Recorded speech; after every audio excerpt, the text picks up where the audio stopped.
Good afternoon, everyone, and welcome. I'm Gloria Blackwell, AAUW CEO, and it's really a joy to be here with so many passionate AAUW leaders and members, people who are truly the heart of our organization. Today, as we reflect on the history of our branches and the impact they've made across generations, we're reminded that AAUW's strength has always come from this powerful network of women and allies working together for equity. That's you. From advancing Title IX and championing pay equity to supporting women in higher education and STEM, AAUW's branches have long been catalysts for change in their communities. Each success, local or national, has built on a shared vision that when we align our voices and our actions, we drive lasting progress. The stories we'll hear today show how grassroots dedication and national strategy, united, create a legacy of impact that continues to shape the future. As we celebrate that legacy, we also look forward. The Five-Star Program is our framework for continued success, a roadmap that helps branches strengthen their advocacy, advance equity through programming, and connect their local work to AAUW's national priorities. It's how we ensure our collective impact remains strong, relevant, and far-reaching. In a time when unity and purpose matter more than ever, this alignment, branch by branch, member by member, will empower us to keep breaking barriers together. Thank you so much for being a part of that enduring legacy and for all that you do to advance equity for all. Now, to guide us through this rich history and the stories preserved in AAUW's collections, I'm honored to introduce Jessica Miller, AAUW's archivist. Jessica's important work safeguards our legacy so we can learn from the past and lead with purpose. She'll walk us through how branches have moved the needle across decades in partnership with one another and with AAUW National. Please join me in welcoming Jessica. Hi, hello. Thank you so much, Gloria. And thank you everyone who has joined us today talking about AUW's history, and being AUW's archivist for the last 5 years has been a thrill and a joy of my life. And I'm very excited to share this inspiring history with you today. I wanted to share a little bit about our National Archives, what I do and what our collection holds, and how I'm able to find out this information. AUW has archived its records since the beginning of our organization in 1881. Our collection contains a little bit of everything throughout our history, from the minutes from our very first meeting in 1881, all the way to the fellowship and grant applications that we received just last year, and everything in between. Our records take many forms.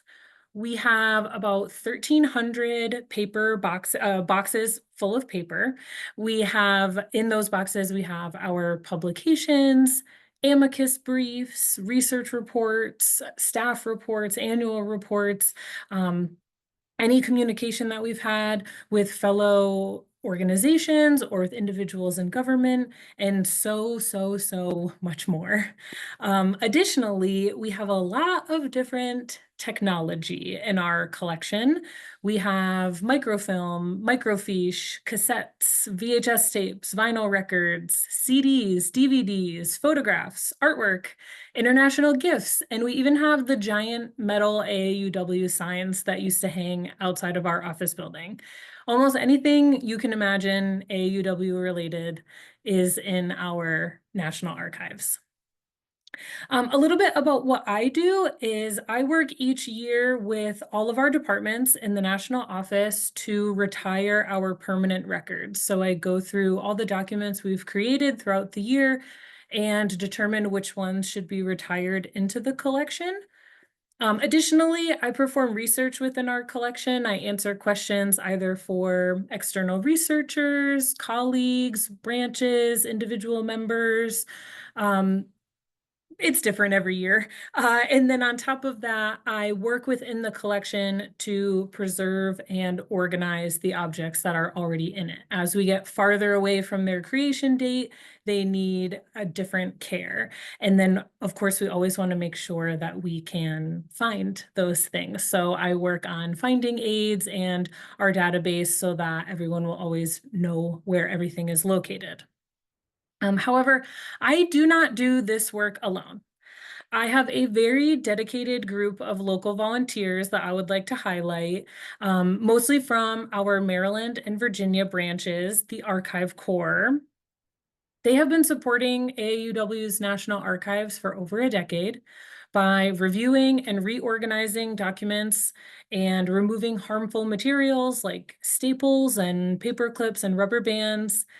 These women have removed, at this point, I would guess, millions of paper clips and staples from our records. And with every single one, they preserve our history even more.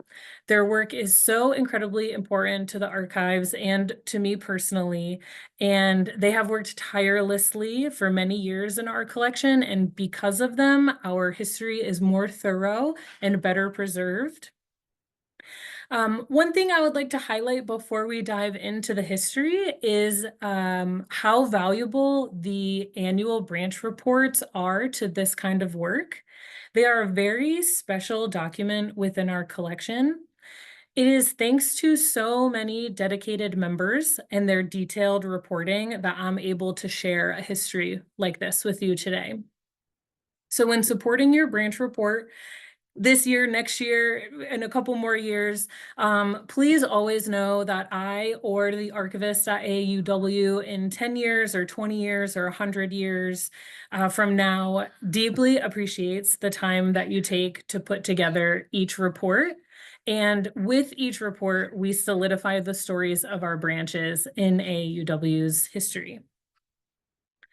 So we are about a month away from AUW's 144th birthday, believe it or not, which is such a long and special history. We could spend hours talking about the things that we've done in the last 144 years. We could talk about the accomplishments.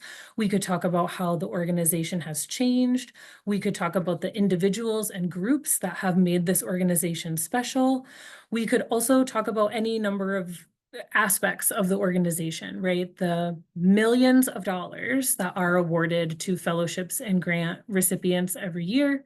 We could talk about the national and local policies that we've advocated for, the programming that we've developed to help advance equity for women and girls, the national milestones that AUW began researching long before they were part of a national conversation. But none of those things would have been successful, or as successful, I suppose I should say, if it wasn't for our branches. Because AUW's history has been written by our branch activity.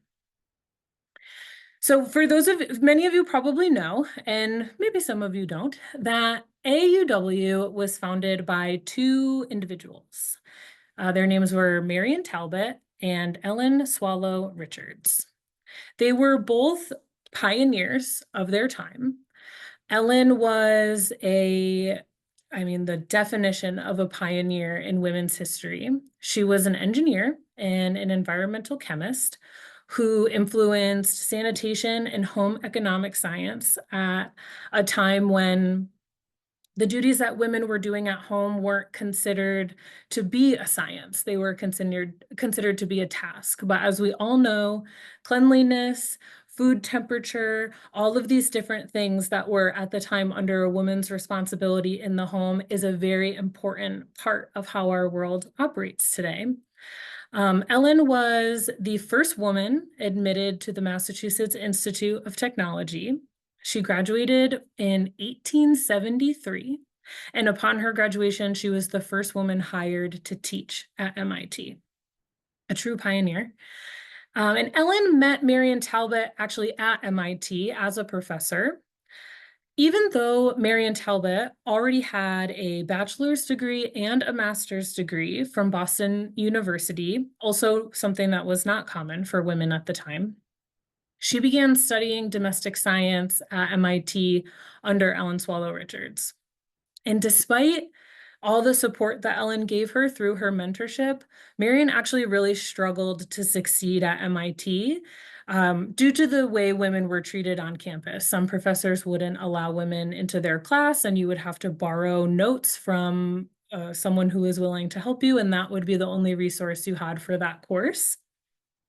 And because of that kind of treatment, she did temporarily drop out of the program, ultimately returning and completing the degree at MIT. But it was that not only kinship with Ellen, but also that experience in her education that led both of them to deciding that women needed an organization like AAUW.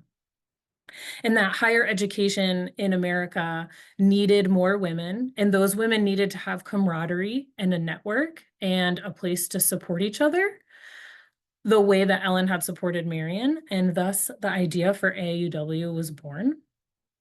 AUW, the very first meeting happened on November 28th, 1881, and there were 17 founding members at that meeting where they came together and discussed what an organization like AAUW would look like. What would they focus on? How would they enact change? And it was at that early meeting that they really committed themselves to not only elevating the status of women in higher education, but doing that through research and through facts and through sharing knowledge so that people could better understand the importance of women in education. And our founders never intended for AAUW to be an organization that was limited in scope or really local in nature. What Marion Talbot envisioned was a far-flung sister group all over the US, linked together by a slender but strong bond of common ideal and purpose, but functioning as independent units to bring about actual achievement in their separate localities. The spirit of this early organization was really centered on action, not just connection to each other. But even though that's what Marion Talbot imagined, a broad unified network rather than local divisions, change came very quickly once AAUW really got going. One of the early actions that they took at the time, there was a research report authored by a man that communicated that women's bodies wouldn't be able to withstand the stress of education, and that educating women could lead to infertility. An AAUW published a report refuting that, citing very successful women who didn't have any problems with fertility. And that research report really gave us a lot of visibility. And so within just 2 years after that first meeting, people were knocking on the door to create branches within AAUW's network. The very first one was a group of women in Chicago who requested approval for a branch. And after debate, the founders opened a committee and they debated it and they researched the value of it, and they did grant that request in 1883. Chicago became our very first branch. And then the following year, they amended the bylaws to include branches, and Washington, D.C. became the first branch to enter through the regular constitution of the organization. Now, as you may know, soon after those requests were approved, requests just poured in from across the country, but even more so internationally. It was very quickly after we organized that we started hearing from countries like Britain, Canada, Sweden, Peru.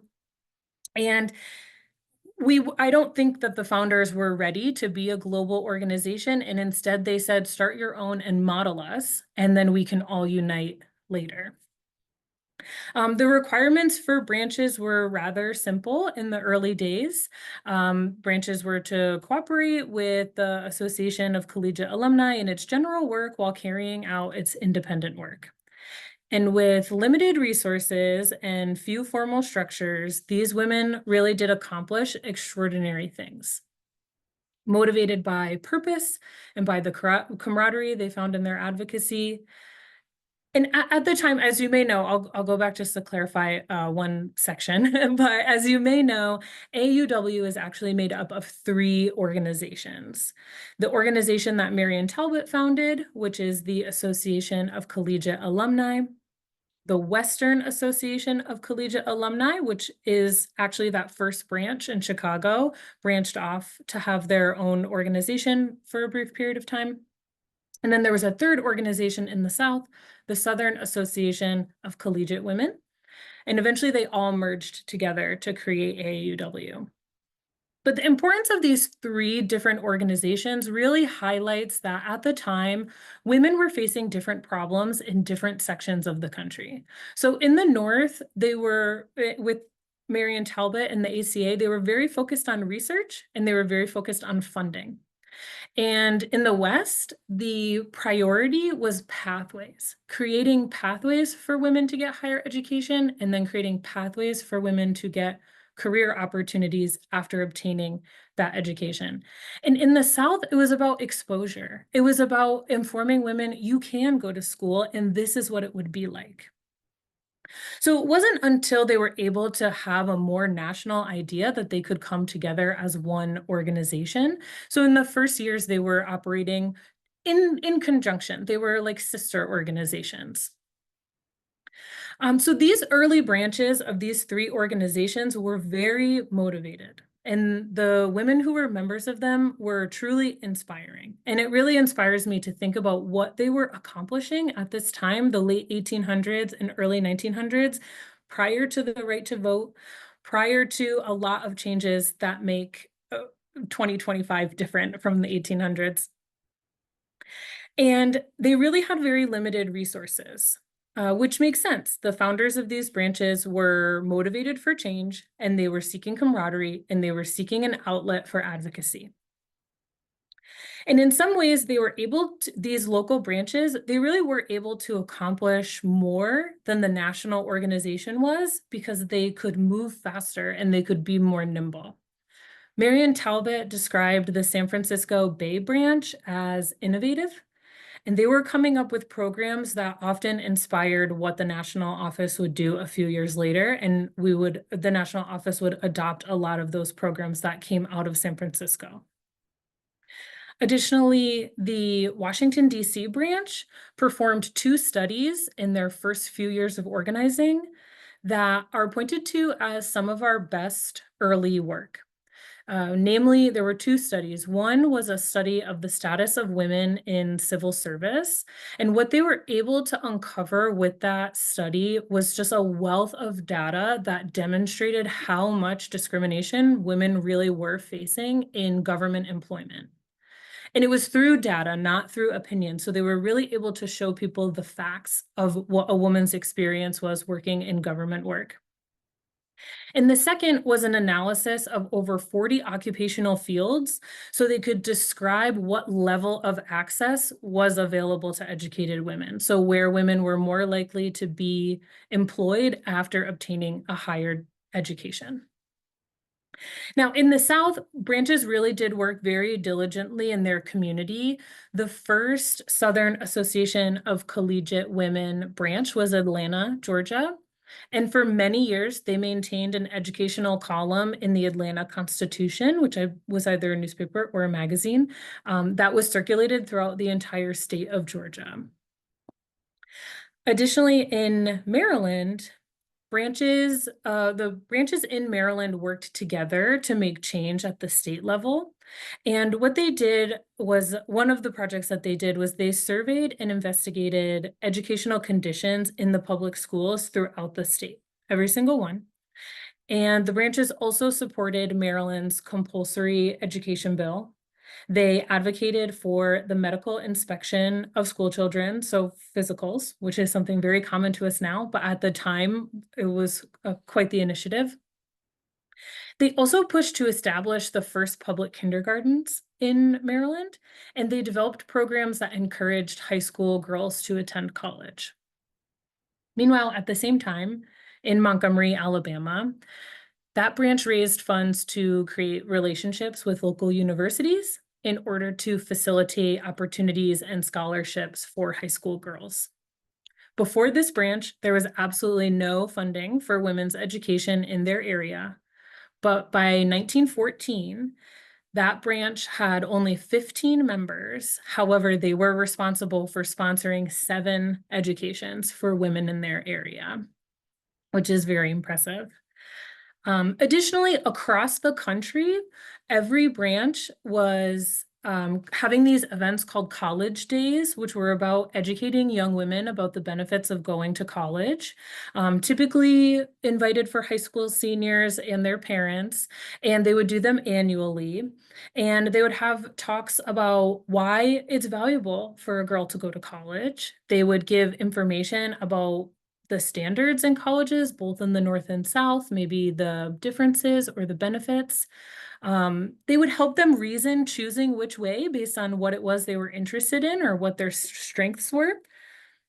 And they would also give brief talks about student life at various colleges. So they would have individuals who had attended a college, either local or farther away, and explain what they could expect. What was it like meeting people at school?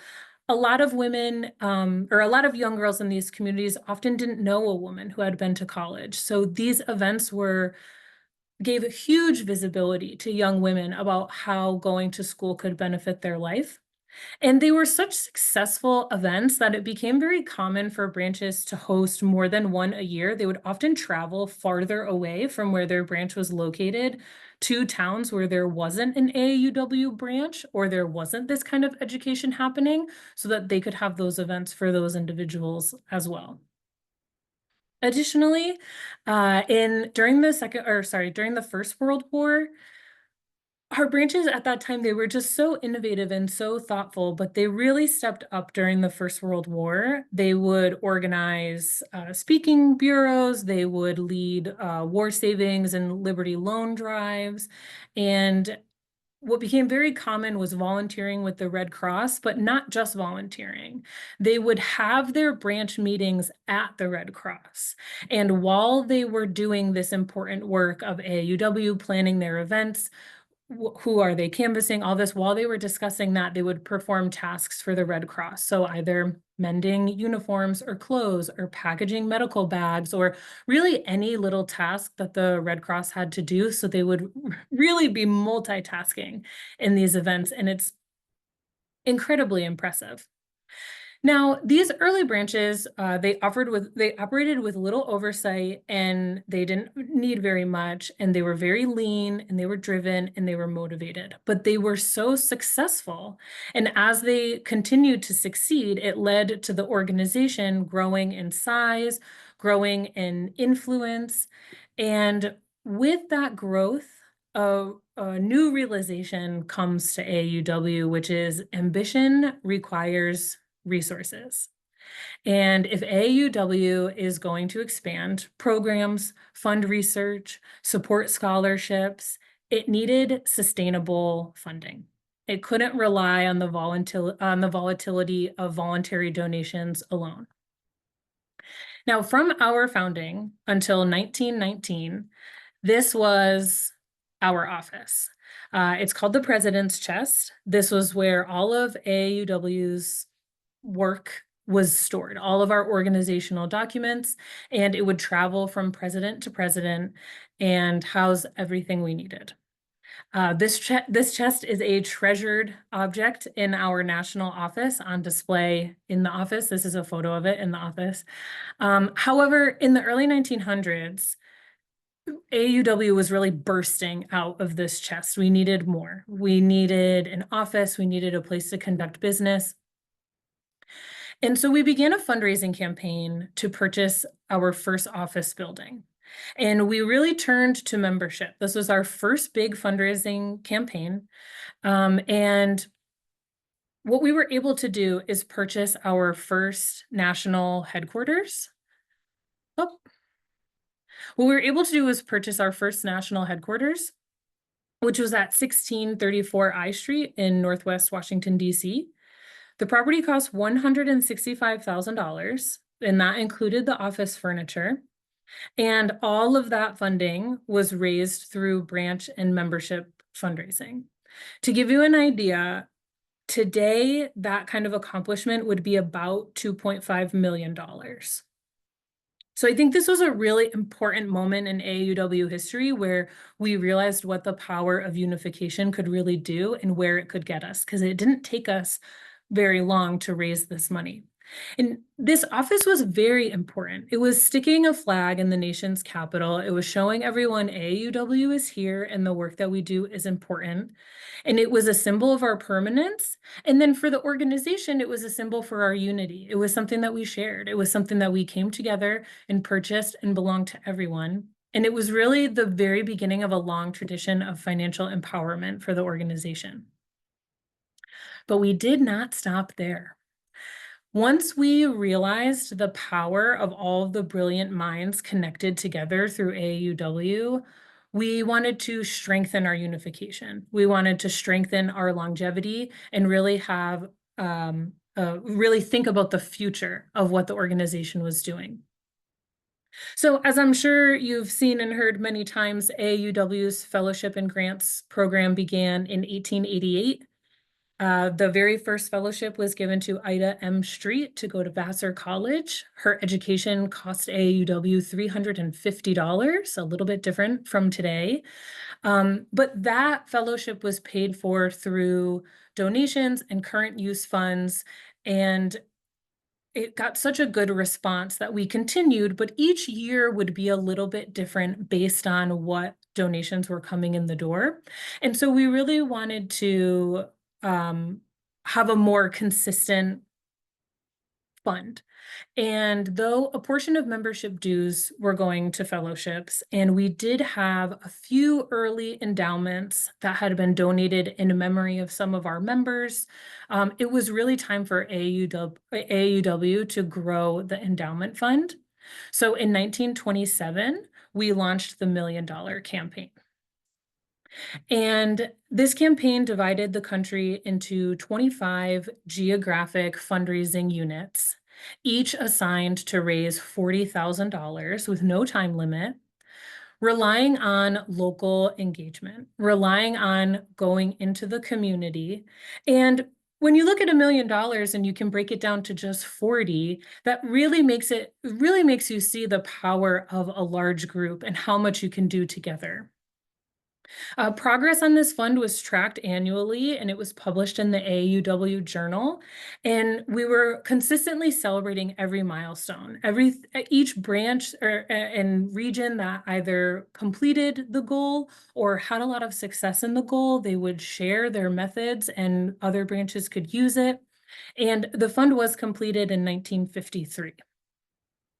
At the time, a trust agreement was signed, and the funds were to ensure in perpetuity the use of the proceeds in advancing the education of women, in widening the fields of learning, and in raising the standard of scholarship. So from 1927 to 1953, they raised $1 million. That is in spite of the Great Depression, World War II, and the Korean War. Our members still persevered. And by the end, through this campaign, branches had raised what today the equivalent would be about $15 to $18 million. And they were still funding local scholarships and advocacy. It's an incredible feat. It really inspires me personally. And it wasn't just about fundraising. It wasn't just about the money. This was also advocacy. This was also sharing our message. Every branch was committing to women's education through some of the hardest decades in American history and sharing what it was we were doing and how we were thinking about the future, not just about what we were going through right now. Now, this fund also enabled AAUW to start the Educational Foundation, and a few years later build the Educational Foundation headquarters, which is the photo here that's them breaking ground on that building. All while we were still awarding fellowships and grants annually through a combination of current use donations and the interest earned on endowments. And I think what they really learned from this fund was that it wasn't just about fundraising and starting the fund. Of course, that was great. And through endowment, you can really ensure perpetuity. But it was also about advertising what AAUW was up to and what we were doing. And you can see that in the growth that the organization experiences after the $1 million fund is completed. AAUW membership increased at a steady pace of 3% per year, and that trend would continue until 1966. So in 1950, shortly before we complete the $1 million fund, 112,000 women belonged to the association. And then 16 years later, 170,000 women belonged to AAUW. Between 1951 and 1964, over 200 new branches are formed. And this is really a time, it is another great time in our history to look at. AUW has changed from November 28th, 1881. It is not the exact same organization that Marion Talbot and Ellen Swallow Richards envisioned. However, the mission is the same, and we stay committed to elevating women's treatment in higher education, to producing research, and to create funding for women to go to school. So the mission really remains constant, even though the world around us is changing and we have to change how we react to the world. So about 20 years later, we have another large fundraising campaign. And this time it's the Centennial Fund. And we're going to mark the 100th anniversary of AAUW. And this was about raising $10 million for our endowment fund, but also it was about strengthening those endowments against the rising cost of education. And this campaign really sought out to secure the programs that we already had while also expanding what we were doing. We had a deep desire to create more opportunities for community service, for women to re-enter school if for some reason they had left, and also for independent research, one of our main pillars. And it was more than just a financial initiative. It was about really a renewal of purpose and about broadening AUW's horizons. In this vision, it really was a visual reminder that supporting fellowships also grew membership and visibility. And this campaign was also a resounding success. Once again, when we asked our branches to motivate, they found a way, and they raised $10 million in 10 years, coming up with new ideas every year to raise the endowment fund and sharing their successful methods with each other. And it is because of that commitment, and it is because of that hard work, which if you think we're almost at 100 years of fundraising from when we first bought the building, once we're in 1982. And it's because of that commitment and because of that ability that AUW continues to award more than 300 fellowships and grants every year through those endowment funds, empowering women around the world to lead, discover, and create change. And like the $1 Million Fund, these efforts by our branches, they really gave the organization visibility. They really gave us interest. And when you look at the archival reports shortly after the Centennial Fund, they reveal active and thriving branches, high attendance, program outcomes, recruitment strategies, and you really see how much everyone is sharing with each other, how a network that can come together and accomplish something monumental can really stay by each other's side.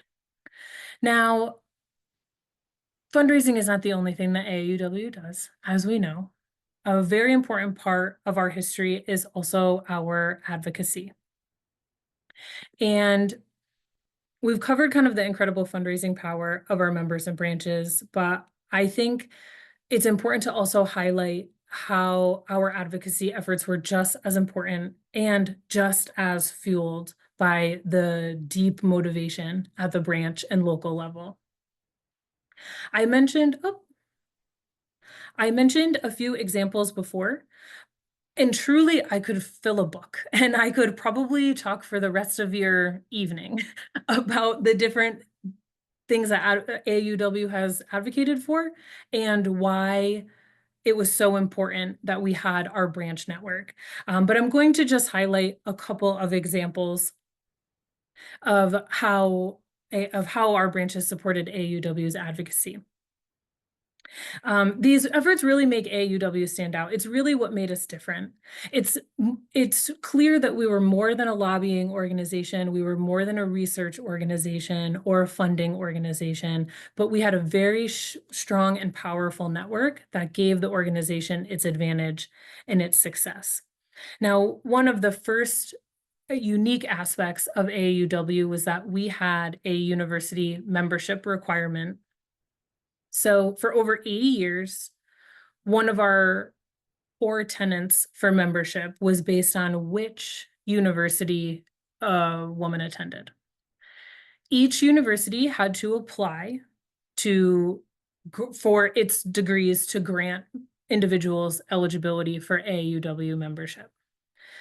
And this was a very elaborate process. And it was not just to create a network, it was also to ensure that these universities were on our side, were doing the same work and had the same priorities for women that AAUW did.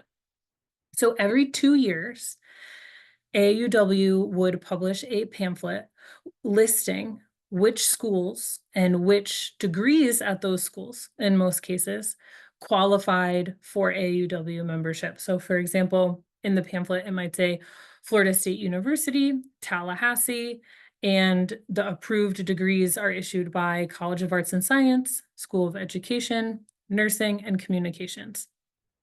It was more common for certain programs to be picked out than for a school to be approved on the whole. That's how thorough this process was. Because often they didn't see our standards met across an entire university. The application process was lengthy and involved. Universities underwent site visits, evaluations, reviews of those evaluations, and often, like I said, only graduates from certain programs were approved. And often they were, upon reevaluation, their eligibility was revoked. The criteria was very robust. They included requirements such as having enough women in teaching positions as well as leadership positions, and then additionally, enough of those women holding tenure. They required the university to have a dean of women. They also required that there was fair representation in academic life, that there was fair access to resources, that there wasn't going to be unfairness in, say, needing to use the lab or different materials that the university provided. It's hard to imagine in 2025, but back then, there wasn't a national network for this information. There was no national accreditation system, and AAUW's process was one of the only ways to guarantee not just the quality of education that our members would receive, but also the institution's commitment to elevating women, that we were on the same team, and to improving women's experience in higher education for the long term. And the system was demanding, and the system was imperfect. If you've attended my previous webinar a few years ago, you'll know that it was a flawed system, but it was an effort that we put forth to hold universities accountable and to understand how women were treated before we recommended our members attending. And I think it could be argued that it's the greatest effort in early American history to raise the standard for women in higher education. Now, this list of approved institutions, it was more than an internal document. It also served as a valuable guide for young women when choosing to pursue their education. And it was a long list. This was not a short pamphlet.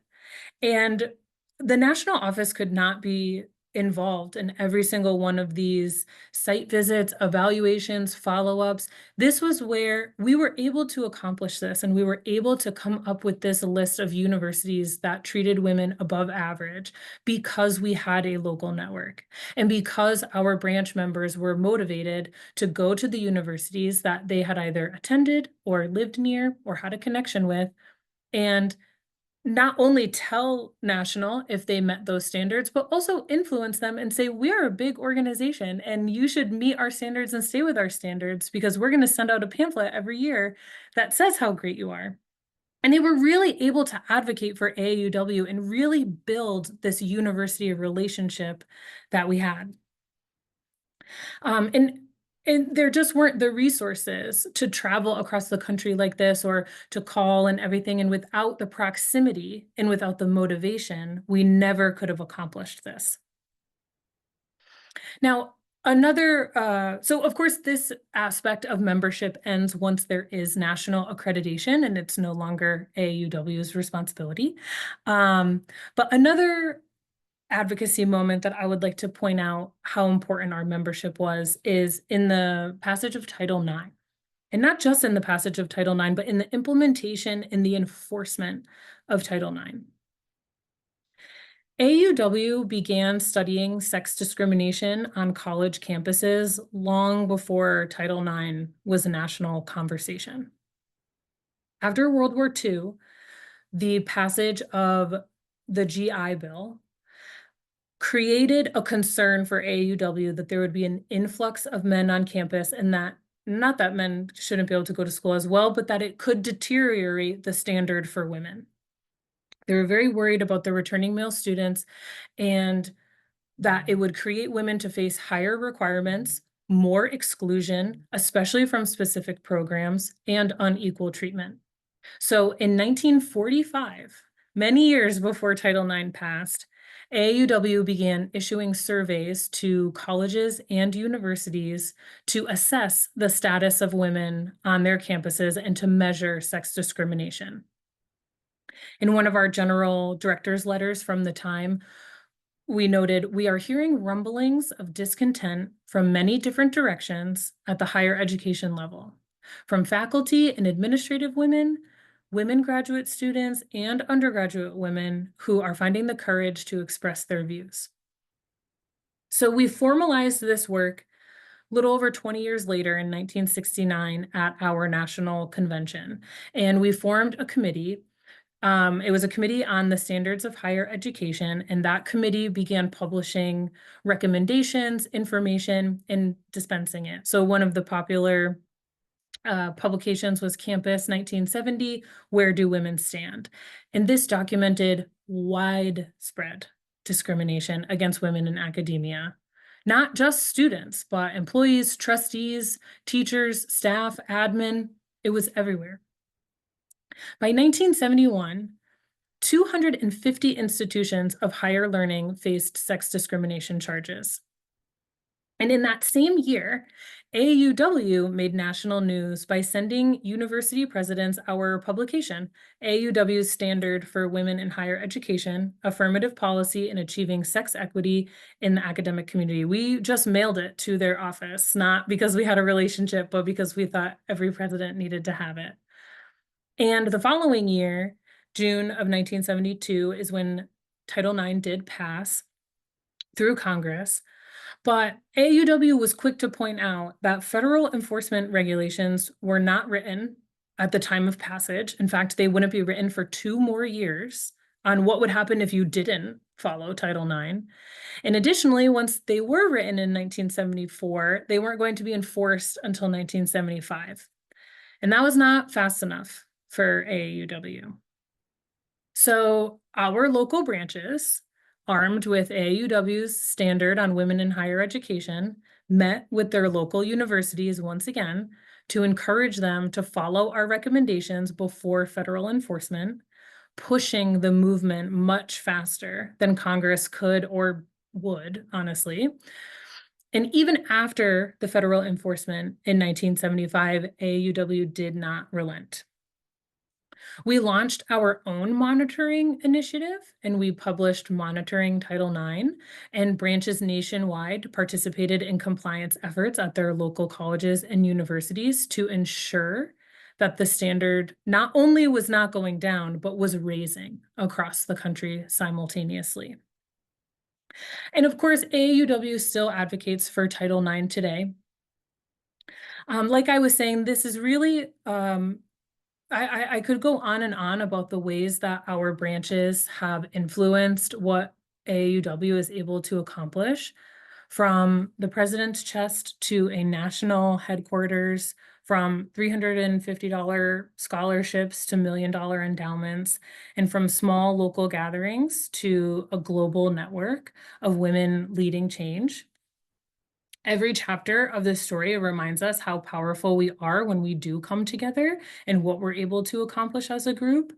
I think it's an incredible map of women over the last 144 years who have truly been looking out for future women and wanting to make education, not only appreciating the value of women in higher education, appreciating research and scholarship and funding, but also appreciating its longevity. Every chapter of this story really reminds me how proud I am of working at AAUW and of this network. And as we continue to build and grow, I love to see where it goes and I love to hear from branches. As we kind of begin to wrap up, I do want to point you in ways to act if you're feeling so inspired. So of course we have our 5 calls to action. Participate in our advocacy training series that are ongoing, attend our new quarterly virtual events and policy briefings, meet with your elected officials, support the Public Policy Fund and Defend Higher Education Fund, and of course, as always, vote and encourage those in your community to vote.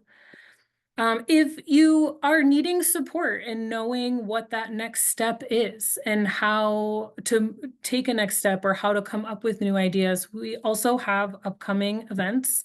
Next week on Tuesday, there is the Defending Equity in Education webinar. And then in November, we have a Working in Coalition webinar. We're going to be exploring how your branch can build power through with trusted partners, and you'll have some resources and examples and I'm sure an opportunity to ask questions. And then also in November, we have the Member Recruitment Best Practices webinar. And of course, you can always ask questions. But as we wrap up, I just want to say thank you all very much. Oh, of course, if you want to sign up for any of those, you want to log into your community hub, I will point out. But I do just want to say thank you very much for joining me. Also, thank you to anyone who's ever reached out to the archives and asked about their branch history or donated objects or donated your time to the branch reports that are so valuable. AUW's archives are truly incredible. I'm very proud to be the archivist, and they are not my documents, they're your documents. They tell everyone's story. But thank you so much for joining me, and we hope to see you at our next webinar.